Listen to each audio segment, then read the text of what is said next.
अस्सलाम वालेकुम, welcome back to another video. हमेशा की तरह आज फिर से मैं आप लोगों के लिए मलेशिया के हवाले से बहुत ही इंफॉर्मेटिव वीडियो लेके आया हूँ। टाइटल तो आप लोगों ने देख लिया होगा, जो कि है मलेशिया गेटवे टू यूरोप। बहुत सी कंट्रीज़ के अंदर ये कहा जाता है कि आप लोग मलेशिया चले जाएं, मलेशिया से आके यूरोप मूव करना हो, अमेरिका जाना हो, कनाडा जाना हो, ऑस्ट्रेलिया जाना हो तो बहुत आसान है। तो आज मैं इस चीज़ को कवर करूंगा कि इस चीज़ के अंदर कितनी सच्चाई है और अगर आप जा सकते हैं तो किस तरीके से जा सकते हैं। तो टॉपिक हमेशा की तरह बहुत ही मज़ेदार है, तो बिना टाइम ज़ाया किए चलते हैं आज की वीडियो की तरफ। मलेशिया एक मुस्लिम कंट्री है जो कि एशिया कॉन्टिनेंट के अंदर आता है। इसके इर्द गिर्द आपको Singapore, Thailand, Indonesia, Philippine, Vietnam, ये सारे कंट्रीज़ की बाउंड्रीज आपको मिलेंगी। जैसे कि पाकिस्तान के आसपास अफगानिस्तान है, उसके बाद आपका इंडिया है, बांग्लादेश है, तो बिल्कुल इसी तरीके से उसकी नेबरिंग कंट्रीज़ भी हैं। लेकिन वहाँ पे इतनी सख्तियाँ नहीं हैं जैसे कि पाकिस्तान के लिए हैं यहाँ पे, कि आप यहाँ से इंडिया नहीं जा सकते, अफगानिस्तान नहीं जा सकते। वहाँ पे वीज़ा प्रोसेस बहुत ईजी है। अब मैं आता हूँ मेन अपने टॉपिक की तरफ, जो कि है मलेशिया गेटवे टू यूरोप। क्या इसमें कितनी सच्चाई है? चाहे आप स्टूडेंट हो, चाहे आप वर्कर हो, या चाहे आप बिजनेसमैन हो, तीनों लोगों के लिए रास्ता एक ही है, मलेशिया आने का भी और मलेशिया से आगे मूव करने का भी। बहुत से स्टूडेंट्स को ये कहा जाता है कि आप यहाँ से मलेशिया चले जाएं स्टूडेंट वीज़ा के ऊपर और वहाँ से आप यूरोप का वीज़ा बहुत इजीली ले लेंगे। बिल्कुल इसी तरीके से जो वर्कर होते हैं यहाँ पे, उनको भी सेम यही कहा जाता है कि आप मलेशिया चले जाएं, मलेशिया से आगे जाना बहुत ईजी है। तो मैं आज आप लोगों को बताता हूँ कि पहले इसमें सच्चाई कितनी है।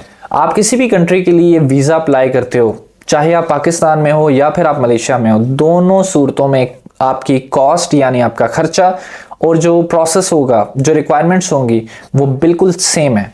मलेशिया से वीज़ा अप्लाई करने में सिर्फ एक चीज़ की आसानी है, जो कि है कुछ कंट्रीज़ की अपॉइंटमेंट। पाकिस्तान के अंदर अगर आप किसी यूरोपियन कंट्री की अपॉइंटमेंट लेने के लिए बैठते हो तो आपको 1 साल लग जाता है और इतनी देर में आपका जो टाइम पीरियड होता है वीज़ा का, वो ख़त्म हो जाता है।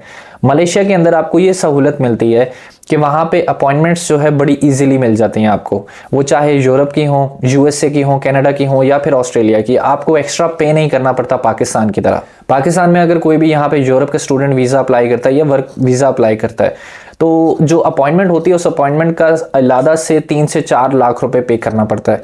जबकि मलेशिया में ऐसा बिल्कुल नहीं है। आप 1 महीने की या 1.5 महीने के वेटिंग टाइम के ऊपर आप अपनी अपॉइंटमेंट ले सकते हैं। बाकी इसके अलावा अगर आप लोग सोचें कि मलेशिया जाएंगे तो मलेशिया का वर्क वीज़े की वजह से हमें बहुत ईजिली वहाँ के दूसरी कंट्रीज़ हमें वीज़ा दे देंगी, तो ऐसा बिल्कुल नहीं है। चाहे आप स्टूडेंट वीज़ा पे हो, वर्कर हो या बिजनेस वीज़ा हो, आपको जो रिक्वायरमेंट्स चाहिए वो डेफिनेटली आपको पूरी करनी पड़ेंगी, जो कि है आपकी बैंक स्टेटमेंट आपकी स्ट्रॉन्ग होनी चाहिए, उसके बाद आपकी ट्रैवल हिस्ट्री होनी चाहिए। तो और इसके बाद तीसरा सबसे इंपॉर्टेंट चीज़ कि आपका जो रिकॉर्ड है वो बिल्कुल क्लियर होना चाहिए, जिसे पुलिस कैरेक्टर सर्टिफिकेट भी कहते हैं। यहाँ पे आप लोगों को एक बात बताता चलूँ कि मलेशिया का पहले वर्क परमिट और जो स्टूडेंट वीज़ा थे उसका आपको स्टिकर वीज़ा मिलता था, जो कि आपके पासपोर्ट के ऊपर लगता था। लेकिन कुछ अर्सा पहले इस चीज़ को ख़त्म करके ई वीज़ा स्टार्ट कर दिया मलेशिया ने। तो अब इसकी वजह से बहुत से यूरोपियन कंट्रीज़ जो हैं वो इस ई वीज़ा को एक्सेप्ट ही नहीं करते। यानी आप अगर अप्लाई करते हो तो उसी टाइम रिजेक्शन आ जाती है। तो अब इतना आसान नहीं है कि मलेशिया से आप यूरोप मूव करें। कुछ कंट्रीज स्टिल हैं जो आपके मलेशिया के ई वीज़ा को एक्सेप्ट कर रही हैं, तो आप उन लोगों के लिए अप्लाई कर सकते हैं। लेकिन जो उससे पहले रिक्वायरमेंट्स हैं वो आपको पूरी करनी होंगी। मैं आप लोगों को स्टेप बाय स्टेप बताता हूँ कि क्या क्या चीज़ें हैं वो। तो सबसे पहले है आपका मलेशिया के अंदर लीगल स्टेटस होना चाहिए, चाहे आपके पास स्टूडेंट वीज़ा हो या वर्क परमिट हो। अब वर्क परमिट के अंदर बहुत सी कैटेगरीज आती हैं, जैसा कि एक लेबर वर्क परमिट आता है, वो डेफिनेटली यही शो करता है कि आप मलेशिया के अंदर लेबर का काम करते हो।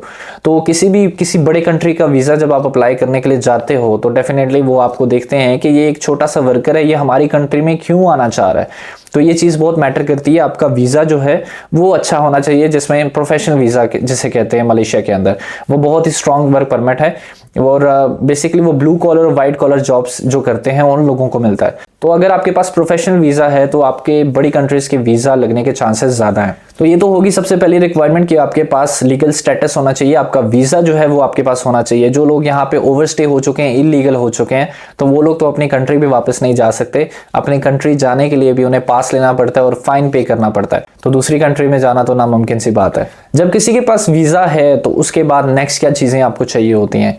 अब यहाँ पे इंसान बाउंड होता है, पाकिस्तान में ये चीज़ें नहीं चाहिए होती। अगर कोई स्टूडेंट है तो उसको यूनिवर्सिटी से अपनी लेटर लेना पड़ेगा। जो वर्कर है वो अपने बॉस से, जो आपकी कंपनी का बॉस होगा जिसका वीज़ा है आपके पास, उससे लेटर लेना पड़ेगा आपको। तो सेकंड चीज़ होगी आपका लेटर। अब थर्ड चीज़ है आपकी बैंक स्टेटमेंट। डिफरेंट कंट्रीज़ की डिफरेंट रिक्वायरमेंट है। कुछ कंट्रीज़ 3 मंथ्स की आपकी बैंक स्टेटमेंट मांगती हैं और कुछ जो हैं वो आपकी 6 मंथ्स की मांगती हैं। तो वो आपके पास होनी चाहिए और जेन्युइन लगानी है आपने। फेक बैंक स्टेटमेंट के ऊपर आपकी रिजेक्शन के साथ साथ आपको ब्लैकलिस्ट भी किया जा सकता है। अब यहाँ पे बहुत सारे लोग सवाल करते हैं कि बैंक स्टेटमेंट होनी कितनी चाहिए। बैंक स्टेटमेंट डिपेंड करता है कि किस कंट्री का आप वीज़ा अप्लाई कर रहे हो। अगर आप किसी बड़ी कंट्री यानी यूरोपियन कंट्रीज़ या यूएसए, ऑस्ट्रेलिया, कनाडा के लिए अप्लाई करते हो तो देन डेफिनेटली आपकी बैंक स्टेटमेंट एग्जैक्टली वैसी होनी चाहिए जैसे पाकिस्तान में कहा जाता है। पाकिस्तान में 1 करोड़ और मलेशिया को आप उसको रिंगिट में चेंज करो तो राउंड अबाउट ये आपके 60 to 70,000 रिंगिट होते हैं जो आपके अकाउंट में होने चाहिए और वो लास्ट 3 to 6 मंथ्स के होने चाहिए। डिपेंड करता है कि किस कंट्री की क्या रिक्वायरमेंट है। बैंक स्टेटमेंट के बाद आपका सबसे इंपॉर्टेंट जो होता है वो है ट्रैवल हिस्ट्री।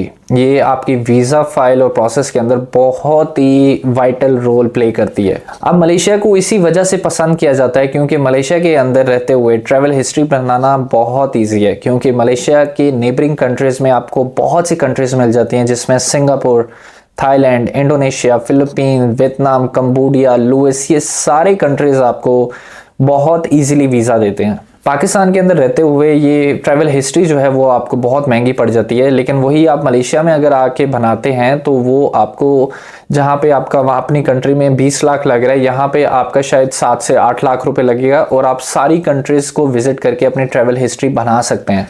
अब ये सब करने के बाद फिर आपका असल पॉइंट आता है कि यूरोप का वीज़ा अप्लाई करना। अब इसके बाद भी गारंटी नहीं है कि आपको 100% वीज़ा मिलेगा ही मिलेगा, लेकिन ये है कि इस सब को करने के बाद आपके वीज़ा चांसेस बहुत ज़्यादा हो जाते हैं। बहुत से लोगों के जहन में ये होता है कि हम मलेशिया आ गए हैं तो हम मलेशियन हो गए हैं। आप ये भूल जाते हैं कि आपका पासपोर्ट अभी तक वही है, चाहे आप इंडिया से हो, पाकिस्तान से हो, तो पासपोर्ट अभी तक आपके पास वही है। तो आपको पाकिस्तानी या इंडियन ही कंसिडर किया जाता है, ना कि मलेशियन। स्टूडेंट के अंदर एक और चीज़ है 2 in 1 प्रोग्राम जिसे कहते हैं। अब उसमें ये होता है कि कुछ यूनिवर्सिटीज़ इस चीज़ को ऑफ़र करती हैं। उसमें आप आधा कोर्स मलेशिया में पढ़ते हैं और आधा कोर्स वो जिस कंट्री की यूनिवर्सिटी है वहाँ पे जाके पढ़ते हैं। अब उसमें कुछ यूनिवर्सिटीज़ यूके की भी हैं, ऑस्ट्रेलिया की भी हैं, यूएसए की भी हैं और मतलब डिफरेंट कंट्रीज़ की आपको यहाँ पे ब्रांचेस मिल जाएंगी मलेशिया में। लेकिन वो ख़ास अगर कोई बंदा उस 2 in 1 प्रोग्राम में एडमिशन लेता है तो तब भी पॉसिबल है कि वो आधा कोर्स यहाँ पे मलेशिया में पढ़ेगा और आधा उस कंट्री में जाके पढ़ेगा।